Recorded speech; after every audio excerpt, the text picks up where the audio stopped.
Hi guys, so alam nyo ba guys, pag pupunta kayo dito sa Netherlands, ayan, so maraming opportunity dito sa Netherlands guys, pag dito kayo sa Netherlands magwo-work. Kaya lang, ang unang-una talaga is i-consider nyo is yung pagpunta nyo dito kasi nga wala masyadong offer dito sa Netherlands na halimbawa dadaan kayo sa agency.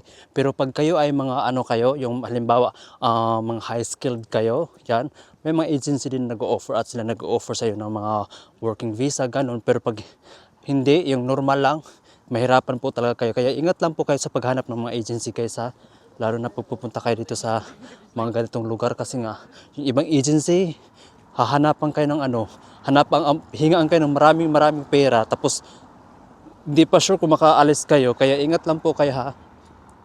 Yung pupunta ng Netherlands, ayan, advice ko lang sa'yo, mag-ingat kayo lagi. And God bless. Keep hunting lang mga pangga kasi nga malay mo one day makakapunta din kayo dito sa lugar na pinapangarap nyo. Yan.